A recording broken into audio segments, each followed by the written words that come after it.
அன்பான தேவ ஜனங்களுக்கு மேய்ப்பெரு இரட்சகருமான இயேசு கிறிஸ்துவின் இனிய நாமத்தில் நல்வாழ்த்துகள்.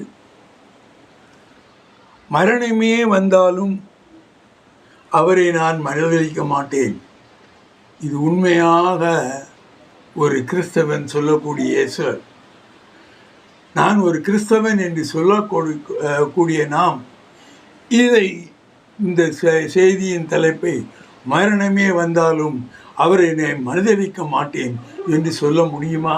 அப்படி முடியுமானால் நீங்கள் கிறிஸ்தவர்களாக இருக்கிறீர்கள், கிறிஸ்துவினுடையவர்களாக இருக்கிறீர்கள். இன்றைய செய்தியிலே அப்போஸ்தலர் பேதுரு ஒரு வைராக்கிய வாக்குறுதி, அதாவது மரணமே வந்தாலும் இயேசு கிறிஸ்துவை நான் மறுதலிக்க மாட்டேன் என்பதை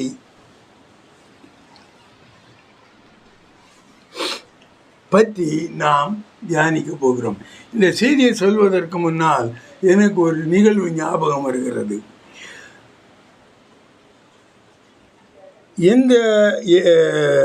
எனக்கு நம் நாட்டின் சுதந்திர போராட்டத்தை ஒரு சம்பவத்தின் அதை பற்றி நான் யோசிக்கும் பொழுது எனக்கு ஒரு சம்பவம் ஞாபகம் வருகிறது. ஈரோடு மாவட்டத்திலே பிறந்த குமாரசுவாமி என்ற ஒரு வாலிபன் இந்திய விடுதலை போராட்டத்தின் போது அதற்கு தலைமை தாங்கி நடக்கும் பொழுது அவன் கையிலே ஒரு தாயின் மணிக்கொடியை பிடித்து கொண்டு சென்றான். அப்பொழுது அங்கு வந்த பிரிட்டிஷாரும் அவனை அடித்தார்கள். அவனை சொன்னார்கள், இந்த கொடியை நீ கீழே போடு, அப்படியானால் உன்னை நாங்கள் விட்டு விடுகிறோம், இல்லை என்றால் உன்னை அடித்து கொண்டு போடுவோம் என்று சொன்னார்கள். அவன் அந்த சமயத்திலே இது நடந்தது 1932 ஜனவரி 11 திருப்பூரில் நடந்தது. அவனுடைய வயது 27. அவர்கள் அடித்தார்கள், அடித்து கொண்டே இருந்தார்கள். அவன் அந்த கொடியை கீழே போடவில்லை. அந்த தாயின் மணி கொடியை தன்னோடு சுற்றி கொண்டு அவன் விழுந்தான். ஆஸ்பத்திரிக்கு எடுத்துகிட்டு போனாங்க, பிழைக்கலை. என்ன சொல்லுகிறது? அந்த வைராக்கியம் அவனுக்கு இந்தியா மேலே, நம்ம தேசத்தின் மீது இருந்த வைராக்கியம். நமது தேசம் மற்றவர்களுக்கு அடிபணிந்து இருக்கக்கூடாது, அது சுதந்திரமாக இருக்க வேண்டும் என்ற வைராக்கியம். அதே வைராக்கியம்தான் பேதுருக்கு முன்பு இருந்தது என்பதை பற்றி நாம் இந்த செய்தியில் பார்க்க போகிறோம்.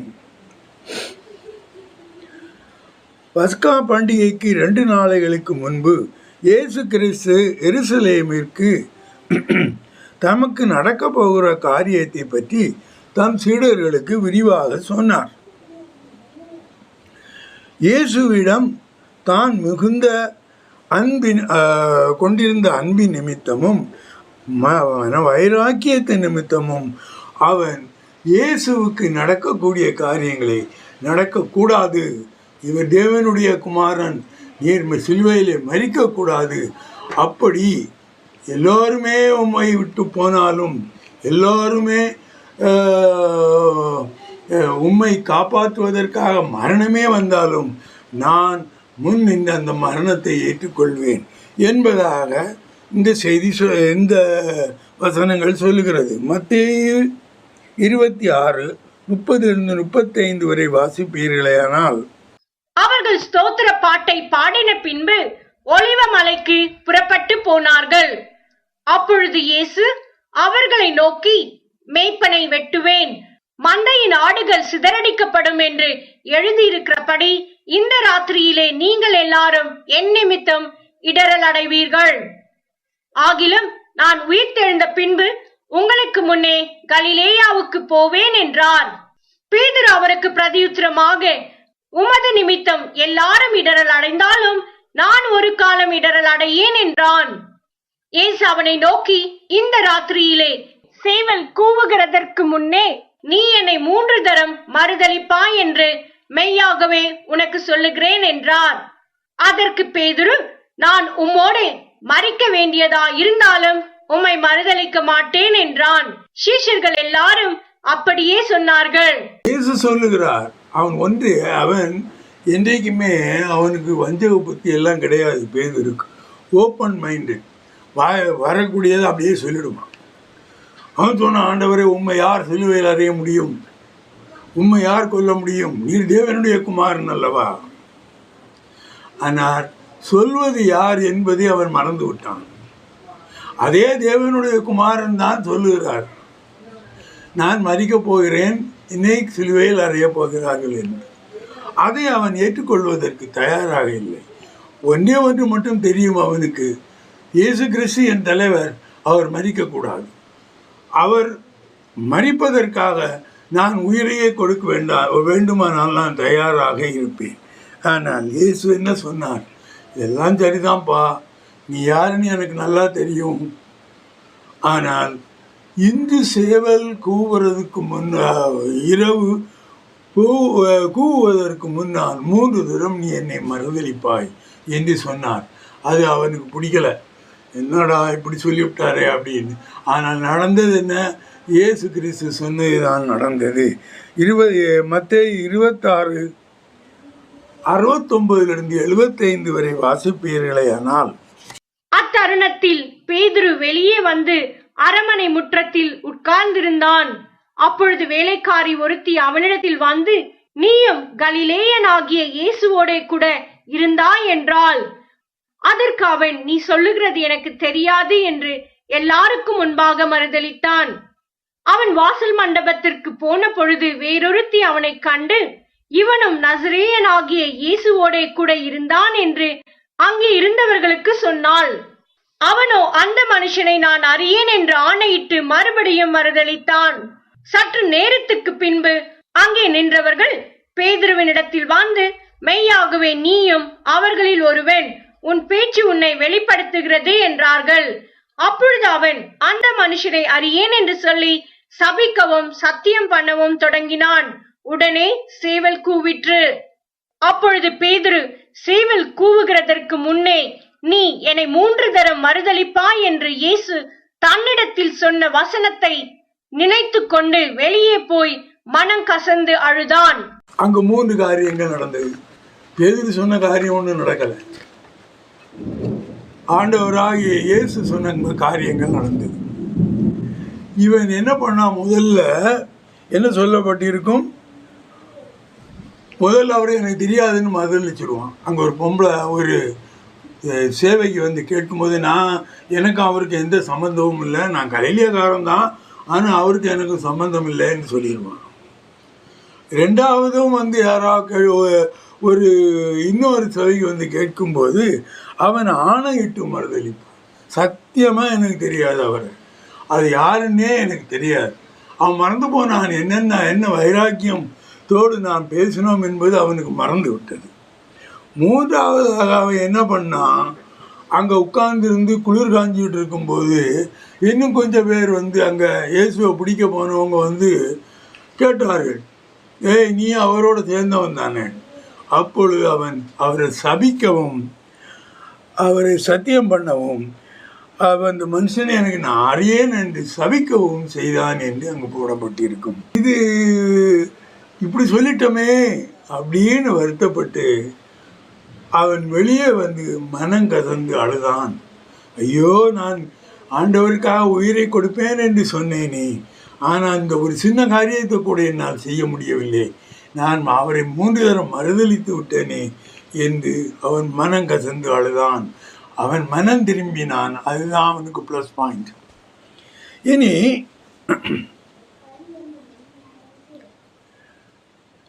பேதுரு எந்த ஒரு மனக்கலங்கமும் ஆதாயமும் இன்றி சொல்லப்பட்டதை இயேசு கிறிஸ்து முன்கூட்டியே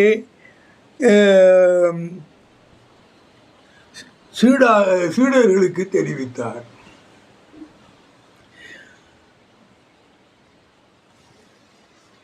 எல்லா சீடர்களிலுமே இப்படி சொன்னதுனாலே களங்கம் இல்லாதவன், எந்த விதமான ஒரு மனசில் ஒரு ஒரு ஒரு ஆதாயமின்றி ஏதோ ஒரு பிரதிபகாரத்துக்காக சொல்லுகிறான் என்று தெரிந்தனால் அவர் எல்லா சீடர்களுக்கும் பிரதான சீடராக அவர் பேதுருவை நியமித்தார்.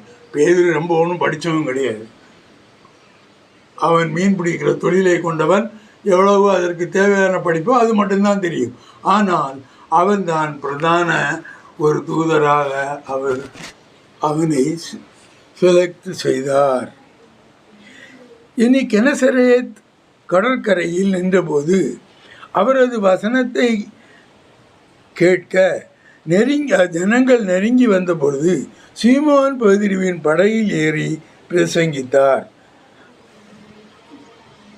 முதலிலே அவனை சீடராக்குவதற்கு முன்னாலே இவர் கடற்கரைக்கு வருகிறார். அங்கு 2 படகு நிற்கிறது. அது ஒன்று சீமோன் பேதுருவின் படகு. இவர் என்ன செய்கிறார்? அதன் மேலிருந்து பிரசங்கம் பண்ணுகிறார். பண்ணிட்டு அதை என்னங்கிறதை வாசிக்கலாம்.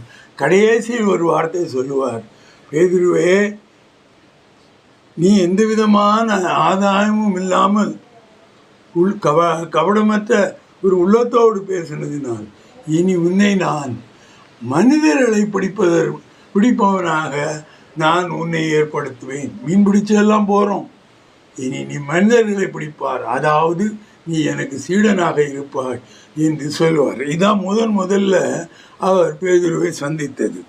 லூக்கா 5:1-11 வரை வாசிப்பீர்களேயானால், பின்பு அவர் கெனேசரேத்து கடல் அருகே நின்ற போது திரளான ஜனங்கள் தீவ வசனத்தை கேட்கும்படி அவரிடத்தில் நெருங்கினார்கள். அப்பொழுது கடற்கரையிலே நின்ற 2 படகுகளை கண்டார்.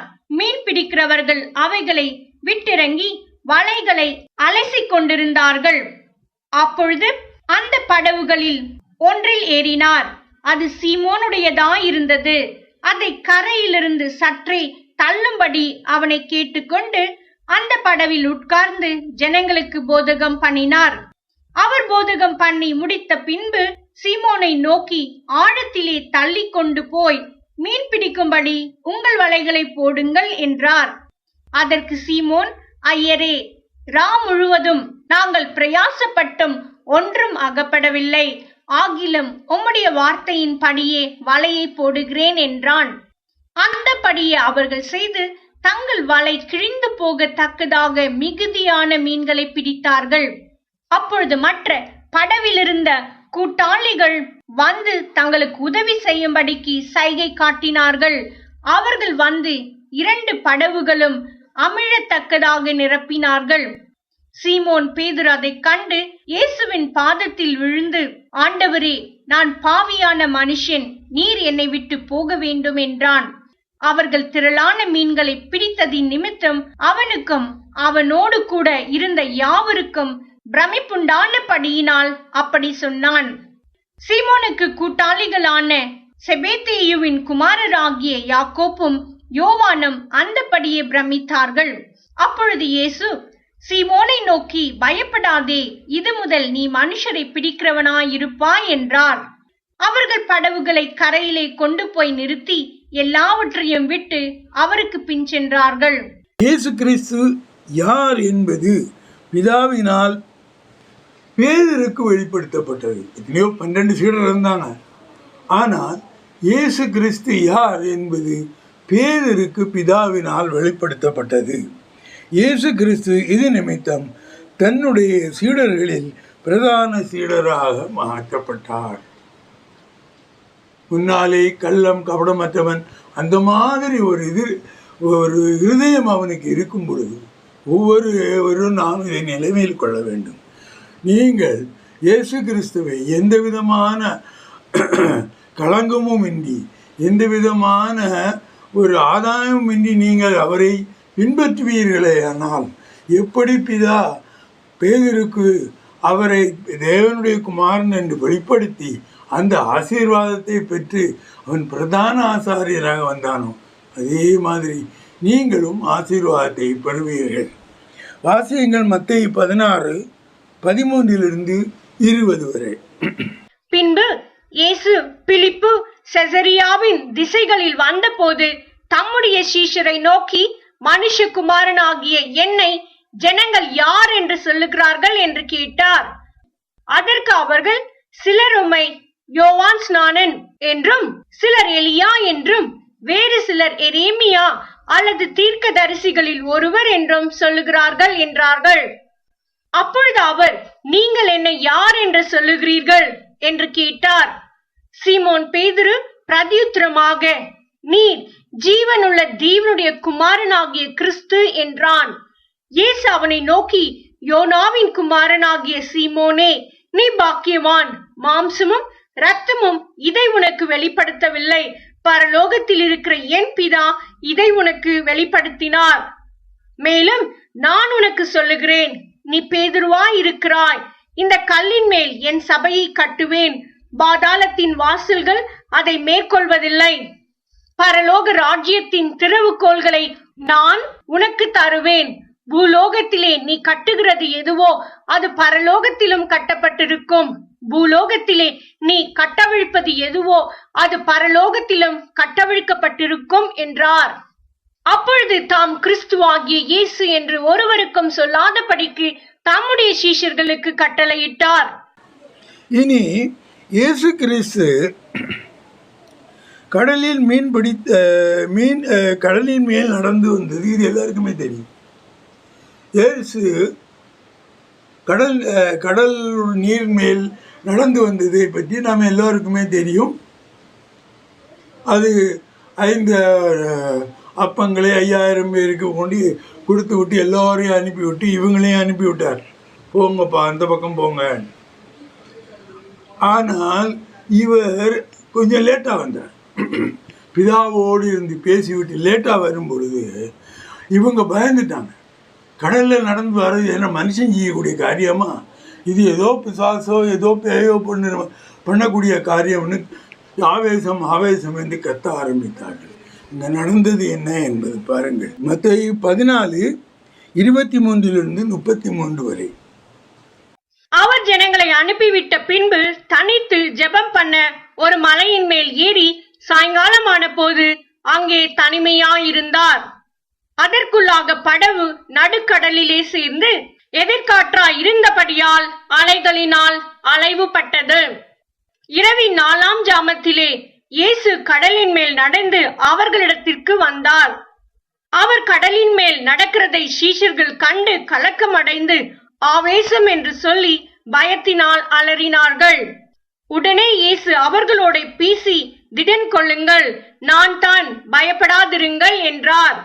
பேதுரு அவரை நோக்கி, ஆண்டவரே, நீரே ஆனால் நான் ஜலத்தின் மேல் நடந்து உம்மிடத்தில் வர கட்டளையிடும் என்றான். அதற்கு அவர், வா என்றார். அப்பொழுது பேதுரு படவை விட்டிறங்கி இயேசுவினிடத்தில் போக ஜலத்தின் மேல் நடந்தான். காற்று பலமாயிருக்கிறதை கண்டு பயந்து அமிழ்ந்து போகையில், ஆண்டவரே, என்னை ரட்சியும் என்று கூப்பிட்டான். உடனே இயேசு கையை நீட்டி அவனை பிடித்து, அற்ப விசுவாசியே, ஏன் சந்தேகப்பட்டாய் என்றார். அவர்கள் படவில் ஏறின உடனே காற்று அமர்ந்தது. அப்பொழுது படவில் உள்ளவர்கள் வந்து, மெய்யாகவே நீர் தேவனுடைய குமாரன் என்று சொல்லி அவரை பணிந்து கொண்டார்கள்.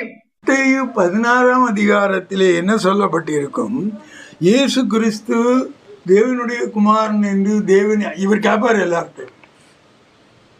இப்போ எல்லாரும் என்ன பற்றி என்ன சொல்றாங்க, ஒவ்வொருவரும் ஒன்று சொல்லுவாங்க. ஆனால் பேதுரு என்ன சொல்லுவார், நீ தேவனுடைய குமாரன். அப்போ இயேசு என்ன சொல்லுவார், நீ இதை உனக்கு மாமிசம் வெளிப்படுத்தவில்லை, பிதாவானவரை வெளிப்படுத்தினார் என்பதை மத்தேயு 16 இதுவரை இதில் வாசித்தோம். இப்பொழுது அது அவனுக்கு மனதிலே இருக்கிறது. இவர் தேவனுடைய குமாரன், இவர் தேவனுடைய குமாரன், அவருக்கு தான் நாம் சீடராக இருக்கிறோம் என்று. அது மத்தேயு 14:23-26 அவர் கடலிலே நடந்து வரும் பொழுது அவனுக்கு தெரியும், இது நடந்து வரக்கூடியது தேவனுடைய குமாரன், அவரால் எதுவும் செய்ய முடியும். அவர் யார் என்று கேட்டபோது, நான் தான், பயப்படாமல் இருங்கன்னு சொல்லும்போது இவன் சொன்னான், நீ தேவனுடைய குமாரன் என்று எனக்கு தெரியும், ஆகையால் நானும் உம்மை நோக்கி வருவதற்கு எனக்கு கட்டளை கிடும். அந்த கட்டளை வாங்கின பிறகு தான் போனான். கால் அது வரைக்கும் கீழே வைக்கலை, தண்ணியில் வைக்கலை. பயத்து போகும்பொழுது அவன் அங்கே இங்கேயும் காற்றும் அலையும் பார்த்த உடனே அவன் மனிதன் தானே, அதனாலே வந்த ஒரு பிரச்சனையினாலே மூழ்கி போனான்.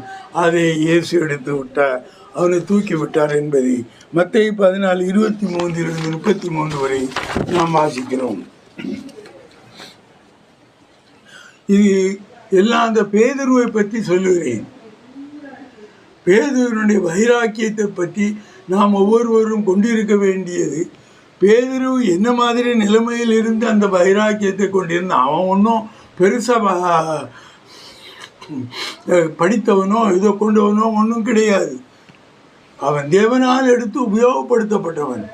அதைத்தான் சொல்ல, அந்த மாதிரி ஒரு கிறிஸ்தவன் இருப்பானே ஆனால் எல்லா ஆசீர்வாதம் உங்களுக்கு வரும். இனி இயேசு கிறிஸ்து தான் பூமியிலே துவக்கிய இந்த ஊழியத்தை அவர் உயிரை பரமேறி போகும்போது முடித்து கொள்வதற்கு அவருக்கு இஷ்டமில்லை.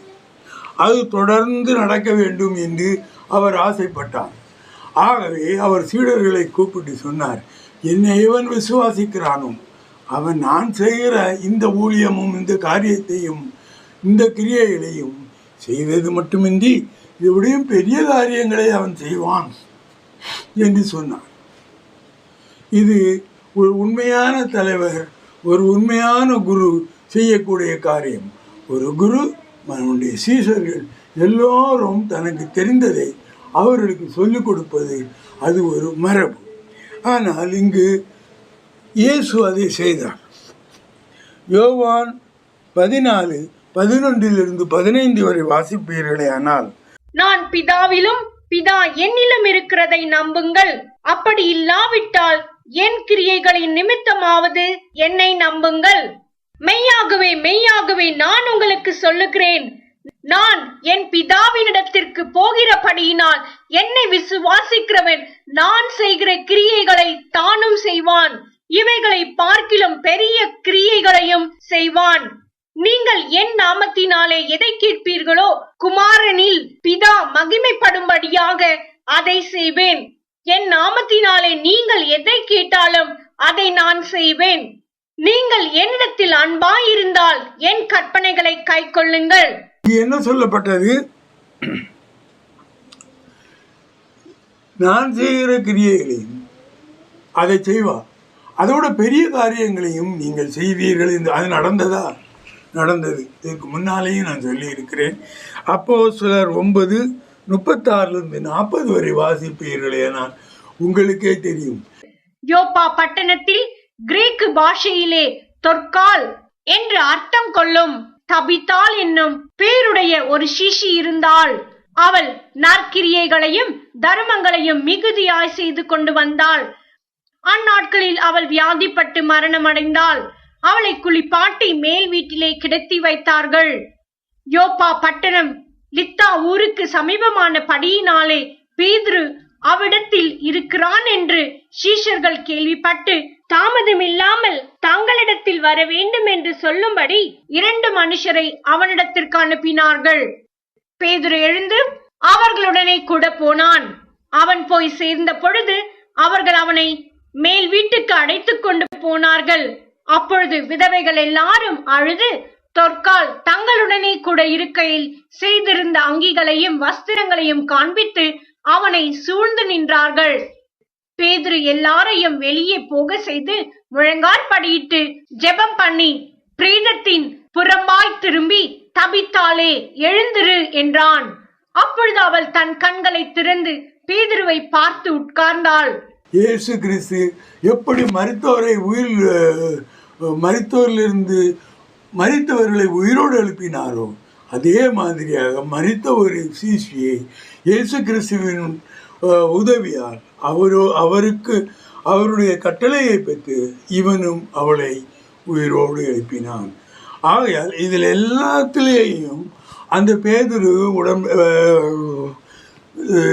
ஈடுபட்டு இருப்பார். அந்த பேதுருவின் காரியங்களைத்தான் நான் சொன்னேன். அந்த பேதுரு அவரோடு கலங்கம், மற்ற வேதமும் மற்ற சீடர்களை பற்றி ரொம்பன்னு சொல்லலை. இவன் களங்கமும் இல்லாமல் மன வைராக்கியம் உடையவனாக இருந்ததினால் இவன் பெற்ற எல்லா வைராக்கியங்களும் எல்லா காரியங்களும் உங்களுக்கு சொல்லப்பட்டது. அதே மாதிரி இந்த செய்தியின் முடிவிலே நான் என்ன சொல்லுகிறேன் என்றால், ஒவ்வொருவரும் பேதிருவையாக இல்லாட்டாலும் பேதிருவை போன்ற மன வைராக்கியம் உள்ளவர்களாக நீங்கள் இருப்பீர்களேயானால் நீங்கள் நிச்சயமாக ஆசீர்வதிக்கப்படுவீர்கள். அன்பான பிதாவே, மேய்ப்பர் இரட்சகருமான இயேசு கிறிஸ்துவே, உமது பிள்ளைகளுக்கு எப்படி அவர்கள் உமது வைராக்கியமுள்ள சீடர்களாகவும் ஊழியக்காரர்களாகவும் இருக்க வேண்டும் என்பதை சொன்னேன். இதை அவர்கள் ஏற்றுக்கொள்ளும்படி அவர் மனதை நீங்கள் பக்குவப்படுத்துங்கள். அப்படி நீர் செய்ய போவதற்காக கோடான கோடி ஸ்தோத்திரம். ஆமென்.